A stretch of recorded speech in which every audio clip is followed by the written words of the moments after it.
Hello friends, सुबह अपन ने कुछ समिट देखे थे, जिनमें पहला देखा था स्टॉकहोम सम्मेलन 1972, जो कि पर्यावरणीय क्षेत्र में अंतर्राष्ट्रीय स्तर पे किया गया पहला प्रयास माना जाता है।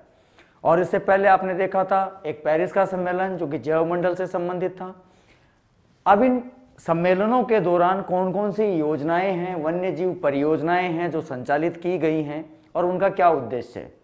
देखिए, अपन जानते हैं कि प्रकृति के अंदर सभी जीवों का, उनकी संख्या जो है, अगर वो समान रूप से जो आवश्यक है प्रकृति के अनुसार अगर उतनी अगर पाई जाती है तो प्रकृति संतुलन बना रहता है।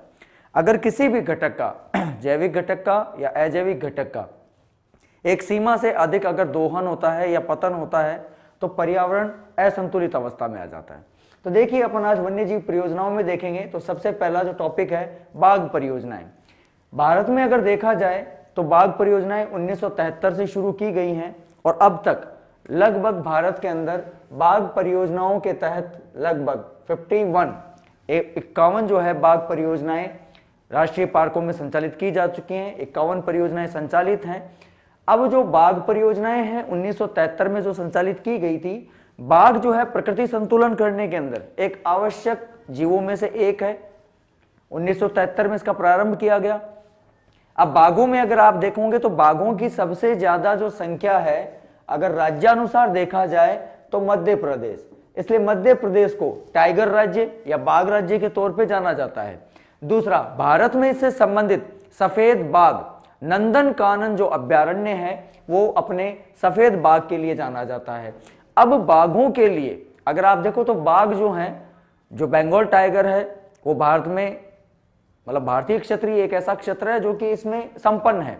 लेकिन रूस के सेंट पीटर्सबर्ग में 2010 के अंदर एक अंतरराष्ट्रीय बाघ सम्मेलन आयोजित किया गया, जिसमें लगभग 13 देशों ने भाग लिया, जिसका मूल उद्देश्य यह था कि बाघों की संख्या में जो निरंतर गिरावट आ रही है उस गिरावट को हम लोग 2020 तक संतुलित करते हुए जो वर्तमान संख्या आज है उस संख्या को दुगुना करना हमारा उद्देश्य है। तो ये बाघ परियोजनाएं। अब इन बाघ परियोजनाओं से लाभ क्या हो रहा है? लाभ ये हो रहा है कि इस बाघ परियोजना में बाघों की संख्या बढ़ाने के परिप्रेक्ष्य में अगर हम देखें तो कई ऐसे क्षेत्र हैं जिनको हम संरक्षण प्रदान कर रहे हैं, जिससे बाघों के साथ साथ अन्य छोटे जीवों को भी संरक्षण मिल रहा है। दूसरा, अगर हम देखते हैं हाथी परियोजना, हाथी संरक्षण परियोजना 1992, हाथी जो संरक्षण परियोजना है 1992 की, ये प्रारंभ की गई थी झारखंड के सिंहभूम से।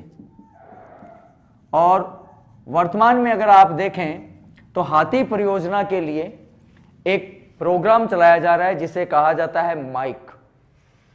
अब ये माइक प्रोग्राम है क्या?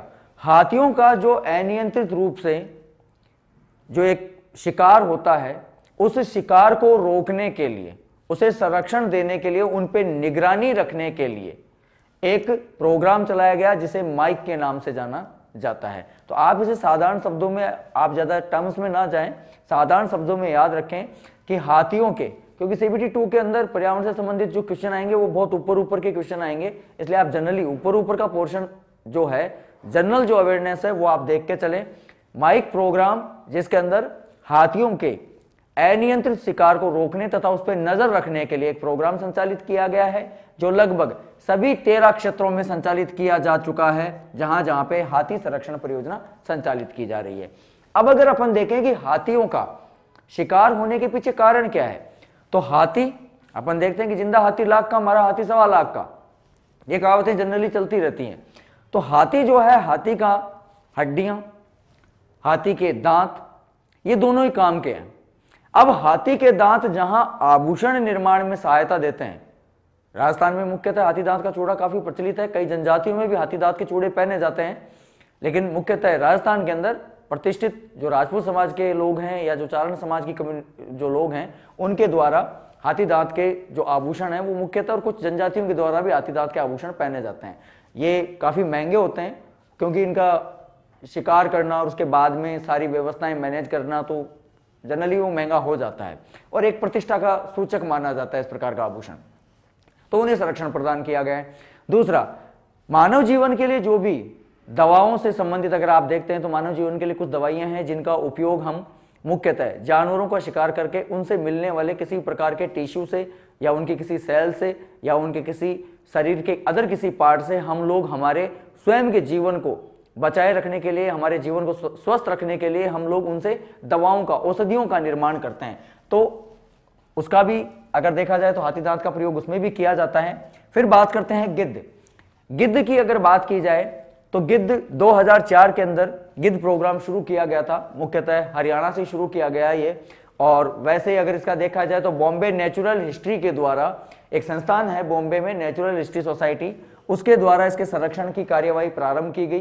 राजस्थान में भी एक केंद्रीय स्तर का गिद्ध संरक्षण केंद्र है जोड़बीड़ बीकानेर में, जहां पे केंद्रीय ऊंट अनुसंधान केंद्र है, वहीं पे इसे स्थापित किया गया है। गिद्ध को अगर देखा जाए तो गिद्ध को एक उपनाम से पुकारा जाता है, इसे कहा जाता है प्रकृति का निजी सफाई कर्मी। ये प्रकृति का निजी सफाई कर्मी है क्योंकि ये प्रकृति में जो भी जीव अगर मृत्यु को प्राप्त होता है, मरता है, उसका अंत होता है, तो उसका जो पहला अपघटन जो है, अधिकांश जो उसका अपघटन होता है वो गिद्ध के द्वारा ही कर दिया जाता है। लेकिन गिद्ध अब संकटग्रस्त प्रजाति में क्यों आया? तो 2000 के अंदर, सन 2000 में गिद्धों को संकटग्रस्त प्रजाति या लाल सूची के अंदर शामिल किया गया। उसका कारण यह है कि जो पशुओं को हम डाइक्लोफेरॉन जो दवा देते हैं, जो दर्द निवारक दवा है डाइक्लोफेन, इस डाइक्लोफेन का उपयोग पशुओं में अनियंत्रित रूप से अगर अपन ज्यादा करेंगे, उस पशु के मृत्यु के बाद में जब हम उसको कहीं खुले में छोड़ के आएंगे तो गिद्ध के द्वारा जब उसका भक्षण किया जाएगा तो मुख्यतः वो जो डाइक्लोफेरॉन जो है, जो दवा है, वो गिद्ध के आमाशय के ऊपर अटैक करती है और उससे गिद्ध जो प्रजाति है वो भी मृत्यु को प्राप्त हो रहा है, अनियंत्रित रूप से वो मर रहे हैं। तो गिद्धों को संरक्षण देने में एक सोसाइटी का नाम ध्यान रखना है जिसने इसे प्रारंभ किया, बॉम्बे नेचुरल हिस्ट्री सोसाइटी। और वर्तमान में अगर आप देखें तो हरियाणा, राजस्थान और बॉम्बे 3 महत्वपूर्ण केंद्र हैं जहां इसके लिए योजनाएं संचालित की जा रही हैं। गिद्ध को निजी सफाई कर्मी कहा जाता है, किसका? प्रकृति का। फिर बात करते हैं कस्तूरी मृग की। कस्तूरी मृग मुख्यतः मादा जो मृग होती है उसकी नाभि में पाई जाती है और मृग जो उस कस्तूरी जो उसके नाभि में है, लेकिन वो उसे पूरे वन में ढूंढता रहता है। मुख्यतः हिमालयी जो क्षेत्र है उस हिमालयी क्षेत्र के अंतर्गत ये कस्तूरी मृग पाए जाते हैं। 1972 के अंदर इसको संरक्षण प्रदान किया गया। अभी अगर आप ध्यान रखें तो पिछले साल ही एक हिमालय संरक्षण प्रोजेक्ट शुरू किया गया था जिसमें कस्तूरी मृग प्लस लाल पांडा प्लस जो हिम तेंदुए पाए जाते हैं जो लगभग 3500 या 4000 फीट की ऊंचाई पे पाए जाते हैं, उनको संरक्षण देने के लिए एक हिमालय प्रोजेक्ट शुरू किया गया था 4 राज्यों के अंदर। वो राज्य कौन कौन से हैं? जम्मू कश्मीर, उत्तराखंड, हिमाचल प्रदेश और सिक्किम। इन 4 राज्यों के अंदर हिमालय प्रोजेक्ट शुरू किया गया जिनमें से जो एक जीव है जिसे संरक्षण देना था वो था कस्तूरी मृग। अब कस्तूरी मृग के नाभि के अंदर जो कस्तूरी पाई जाती है, जो मादा के अंदर पाई जाती है, उस कस्तूरी का उपयोग मुख्यतः उत्तेजक दवाओं के लिए या सुगंधित पदार्थों के लिए मुख्यतः किया जाता है। और अधिकांश जो जीव हैं, आप इसमें ध्यान रखिए, अधिकांश जीवों का जो शिकार है या तो किसी आभूषण के लिए या अपनी प्रतिष्ठा को प्रदर्शित करने के लिए या फिर अगर आप देखें तो उत्तेजक दवाओं के रूप में आप उपयोग करने के लिए। क्योंकि वर्तमान में जो सामाजिक जो कुछ समाज के अंदर जो कुछ ऐसी कुरीतियां या आप इसको कुछ कह सकते हैं कि कुछ ऐसी संकटग्रस्त विपत्तियां जो कुछ अपने यहाँ पे समाज में पैदा हो चुकी हैं, अब मैं सीधा तरीके से उनका नाम नहीं ले सकता क्योंकि अब मुझे शोभा नहीं देता कि वो चीजें, एक ऐसा वर्ग जो कि अपनी निजी फिजिकल नीड्स को पूर्ण करने के लिए या अपनी जो शारीरिक जो आवश्यकताएं उनको पूरी करने के लिए कुछ दवाओं का, कुछ औषधियों का उपयोग करता है और उन औषधियों के अंदर ऐसे बेजुबान जानवरों की जो हत्याएं की जाती हैं, बड़ी शर्मनाक बातें हैं ये। लेकिन अपने को सिर्फ ध्यान रखना है कि कौन सा जीव है जिससे क्या लाभ हो सकता है प्रकृति को और उसका संरक्षण का कार्यक्रम कहां संचालित किया गया है। तो कस्तूरी मृग ध्यान रखना हिमालय क्षेत्र में पाया जाता है।